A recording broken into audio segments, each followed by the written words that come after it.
In this video, we're going to be checking out the Oupes or Oupes Mega 1. And this is a power station that's got a lot of power and a lot of features. And we're going to be going over all those features, all the specifications, and we're going to be testing those out. So let's get right into it.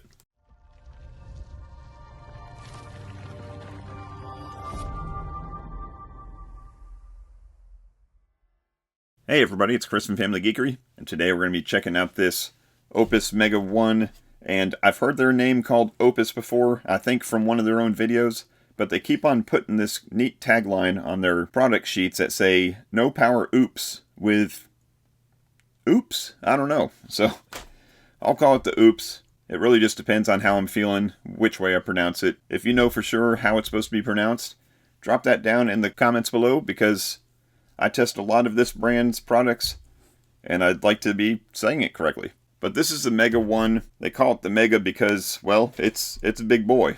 And I would put this in the same kind of category as the EcoFlow Delta series. Very similar in specs and price range as the Delta 2 or the Delta 3. But like I said, we're going to list out all those specs and explain them to you. Let's take a look first at the device itself and what it comes with. So obviously we got the main station here itself. Most of the outputs are right here up front, right with the screen. That makes it very handy to make your connections and see what's going on. We do have on the left side a little plastic door that opens up to a connector for your extra battery. So this is an expandable device that you can buy extra batteries for to expand the capacity of the batteries. And there's a door over here that lets you connect that.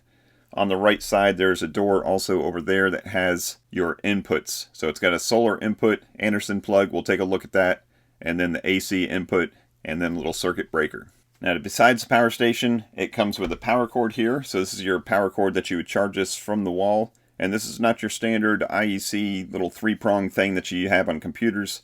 This is a little different connector. I'm not sure what the name is for it, but it's a pretty beefy cable because it's going to be drawing a lot of power from the wall. And then we've got this car charging cable. We've got the cigarette lighter port here to plug into your vehicle. And then on the other side is an Anderson plug that you would plug into the side here to charge it. Now this is not very long, so you would either have to have this thing sitting in the front seat with you or wherever your cigarette lighter port is, or get yourself an extension for that. And then last we've got our solar charging cable. So we got MC4 connectors on one side, the Anderson plug on the other side. You would bring your panel cables using MC4 connectors as close as you can, and then this is going to be the last, 2 feet or so to get into the side of the station. So now that we know what comes with it, let's talk about what kind of specs this thing has. Now a lot of it is listed right on the front here. I love when they do that. First thing we're going to talk about is the two most important things, and that is the power output and then the battery capacity. So the power output is going to be the rated AC that we can get out of these 4 AC plugs here, and the maximum on that is 2,000 watts. Now it is listed to have a peak power of 4,500 watts, but again, I always just use the rated power of 2,000 watts. That means if you plug in enough stuff here, it should be able to handle 2,000 watts no problem. If something spikes up for a split second, then it should be able to handle that surge also. So once you plug things in there and get things powered up, it's going to be starting to eat those batteries. So as far as the battery specs go, we've got 1,024 watt hours, and these are lithium iron phosphate batteries, and that's the kind of batteries that you want to find in all these power stations. Those are the ones that are going to give you about a 10-year lifespan, they call it, and you should be looking at about 3,000 or 4,000 on average cycles before you start getting any noticeable degradation in those batteries. So knowing those two big specs, let's go ahead and talk about the rest of the things here. Like I said, we've got 4 AC outlets, and they're all 20 amp jacks, which is nice. And we've got an individual button here to turn that inverter on. On the left side here, we've got all of our USBs. We've got 4 USB quick charge, like 18 watt ports, and we've got 2 power delivery 100 watt ports on USB-C connectors. Now it drives me crazy when the spec sheet just says 100 watts max and it doesn't tell you if that's per port or total. So we're going to test that out to see if that is actually only 100 watts shared between these two, or if you can expect to get 100 watts out of both of these. And then on the right side here, we've got our DC ports. We've got a cigarette lighter jack again, and then we've got 2 DC 5521s, and each one of those is rated at 12 volts, 10 amps. I imagine that's shared between all 3 ports, but it is nice. They usually limit these little DC ports to 3 amps on most stations, So it's nice to have 10 amps available if that's the right connection for what you want to connect. Besides that, we've got our power button and we've got an IoT button. This is going to be the button to turn on your Wi-Fi and Bluetooth to pair this thing up to the app. We'll take a look at that also. So we've talked about most of the outputs here. Let's go ahead and rotate this thing around and look at the inputs and see what the specs are on those. Alright, so looking at the right side, we've got this little access door here that says what's behind it. We've got our Anderson plug, our AC charge connector, and then a little circuit breaker.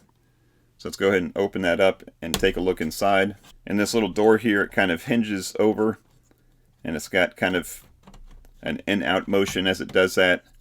So it should be able to stay out of your way once you start plugging things into it. But as far as the AC input goes, it'll take anywhere from 85 to 145 volts AC, up to 12 amps, with a max total input of 1400 watts. Now that 1400 watts is what they consider quick charge, and you can either turn that quick charge on or off using either the app or a combination of buttons on the face here. And that's something I like, that the apps for these are not always a given that they're going to work properly or work forever.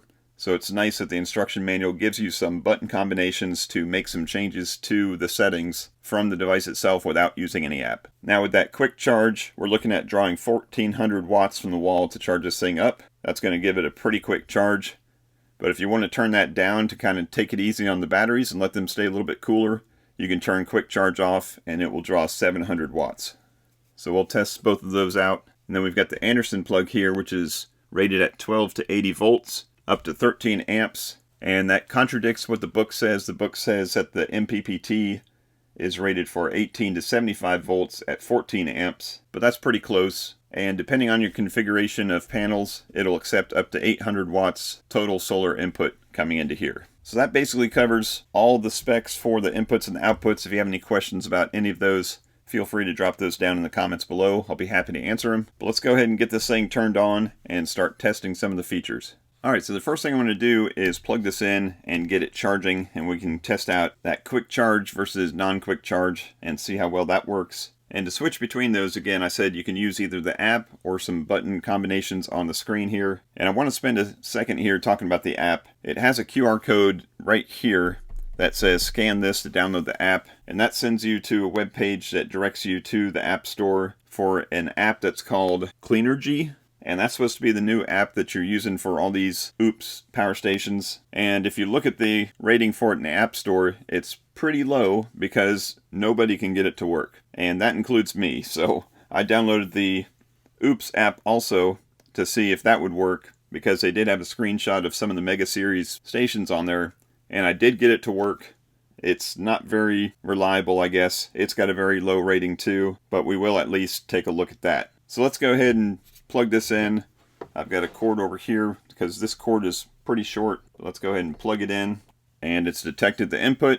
I heard a couple clicks in there. I can hear the fan spinning up, and here the power input is climbing. So now that it's powered up, I'm going to see if I can turn this back on here and reconnect it to the app so we can look at that setting, because it is climbing over 700 and continuing to go up. The fans are getting a lot louder, and right here on the screen we can see it is tracking that input wattage, and here's my button here for fast charge. Now I'm sure the speed that it charges this thing at is reliant on a couple different factors, probably what the percentage is, what the battery temperature is, but it looks like it's hovering right there, right under 900 watts right now. And the batteries right now currently are 61 degrees Fahrenheit. That's pretty darn cool, although it is wintertime here, so I don't doubt that. So let's go ahead and toggle this fast charge thing and see what it does.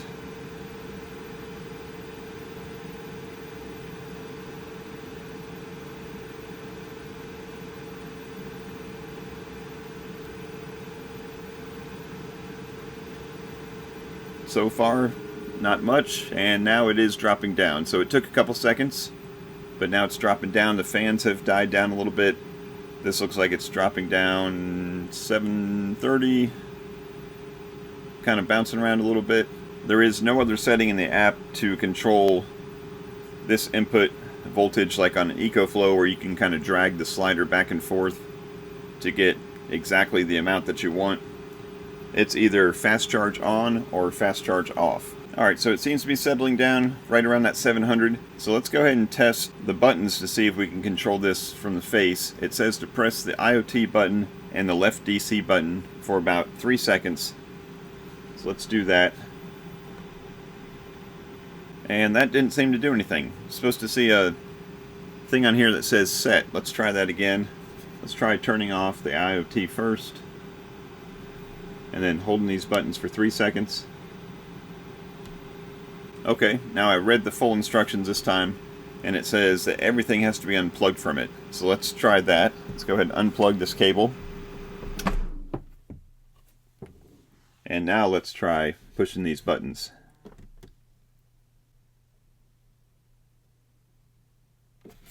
There we go. So we got set, and it says to hit the IoT button to toggle between L, which means slow charging, and H, which means fast charging. So let's see if that works. Yep, L, H. So we're going to set it back to H, and then it says hit the power button for 3 to 5 seconds to lock that in. And it says suck, which means successful, and we should be good to go. It says to push this button again 3 to 5 seconds to exit that mode. Now let's go ahead and plug the input back in, and let's see if that turned the high power charging back on.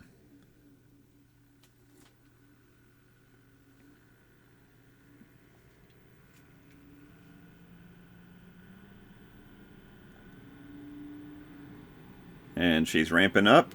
Let's see how high she goes. And it's never climbed above 700 yet. So I went back into app to look, and it shows that the fast charge is untoggled. When I did go out and come back in, you could see that this came on and then toggled off right away. So I'm wondering if whatever we did with the buttons was set, but then it saw that it was connected to an app, and it decided that the app should be the right answer. So who knows? Let's go ahead and turn that back on. And there she goes, speeding back up again. Now either way, 700 watts I think would be a good power to pull from the wall for this thing. If you get it up to 1400 watts, that's going to be a little much for most home outlets. If you've got other things on that same string, you may run the risk of tripping a breaker. So if it hovers here around 1000 watts or so, I'd be pretty happy with that. But I think what I want to do now is I'm going to go grab something to plug into the AC charger here. I'm going to let this keep on charging, and we're going to see if we can have pass-through charging. Alright, so I brought in a little space heater here. I've got it plugged in. I don't have the inverter turned on yet. This space heater has 2 different levels to heat at, so we're going to test both of those out. We're still charging right around 950 watts coming in. So let's turn this inverter on. And now we can get the indicator over here that shows that it is 60 hertz, and there is a way to toggle both with button pushes here and in the app to toggle that to 50 hertz. So we've still got the 900 coming in, we've got 0 going out. Let's go ahead and turn this on the low setting. And now we've got 217 watts coming out, 928 watts still coming in. So let's go ahead and crank this thing up to the high setting. And we have jumped up to about 432 watts coming out. Still 900 and so coming in. And this must be a runtime for the output showing 99 hours, because it wouldn't take 99 hours to charge this thing up if it's getting twice the power coming in. Let's go ahead and turn this AC off again. And yeah, so this is just an output runtime. When we turned off the inverter itself, there was never a timer over here showing how long it would take to get this thing charged off to the top. So that'd be nice if you did have the timer showing how many minutes or hours it would take to fill up the capacity of the batteries. Alright, so next up I want to test out these USB-C ports over here. And I've got with me just an Anker Solix C300DC, and I use this to test these things because it's got 2 inputs that allow up to 140 watts each. So I'm going to start off by plugging in one cable here to the first port, and I've got the DC turned on. So let's get that plugged into the anchor.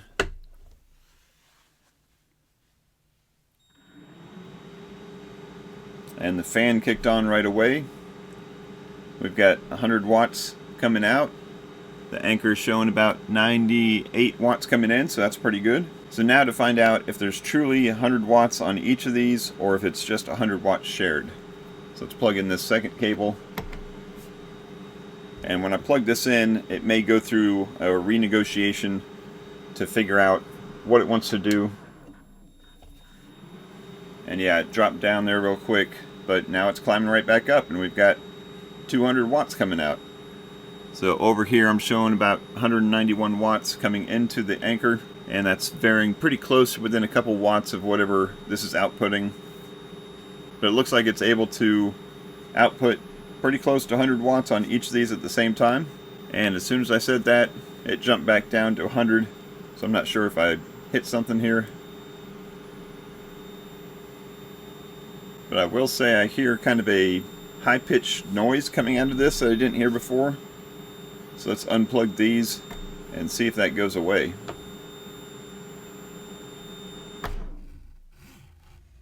And yeah, of course the fan turned off, but so did that high-pitched noise. Let's just plug in just one again and see what happens. We'll unplug this second one. And yeah, right away the fan kicked on. It's putting out 100 watts. But there is kind of a high-pitched noise coming out of this power station. Now it seems to be handling the power just fine, but on most units that I test, I don't see this number jumping around near as much. It usually stays pretty constant, so that's interesting. So we did see it get all the way up to 200 watts, but then it came back down to 100. So I would say maybe just bank on the fact that you'll get 100 watts out, and hopefully you don't get a high-pitched noise coming, which is slowly starting to creep back up.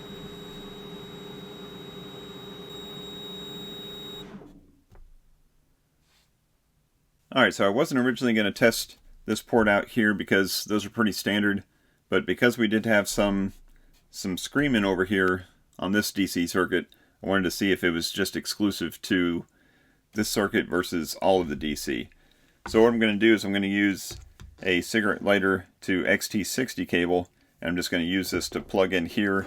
We should be able to get about 100 watts coming out of here, pretty close to that going in. So let's go ahead and make this connection. And let's plug it into the anchor. And let's turn on that circuit.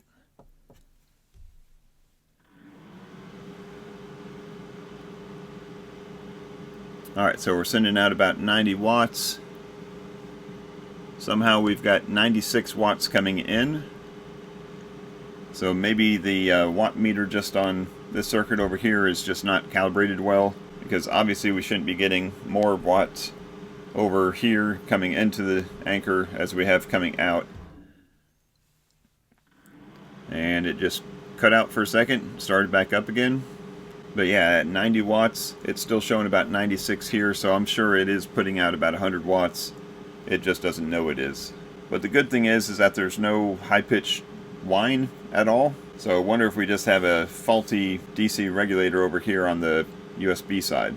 Alright, so I'm going to let this just continue to charge here, just because we did see it pop out that one time. I'm hoping that was just a fluke. But it's been rock solid ever since. But I'm going to leave that charging while I talk about some final thoughts here. So we've tested the charging input, we've tested the discharging on the AC side, we've tested the DC stuff. I don't have one of the extended batteries, so I can't test that out, but we've given the thing a pretty good thorough test so far. And other than the weird high-pitched noise we had over here, everything seemed to be working just great. But this power station has plenty of power to give. 2,000 watts, that's a lot to provide out these AC ports. And with 1,024 watt hours and the option to expand that, this thing would be pretty good for camping, for van living, for emergency backup at home. If you did have a bunch of solar panels that you could plug in here and get upwards to 800 watts coming in, you could keep this thing charged up pretty well. But this looks like it's still running solid, so I'm going to wrap up this video. I hope you got something out of this video. If you did, I appreciate a thumbs up. If you have any questions at all, go ahead and drop those down. in the comments below. If you've got one of these and you've got some good experience with it, let me know in the comments below also. Go ahead and check out the rest of the channel. Got lots of other reviews on power stations and solar generators. That's going to wrap it up for this one. I thank you as always for watching, and until next time, peace out and geek out.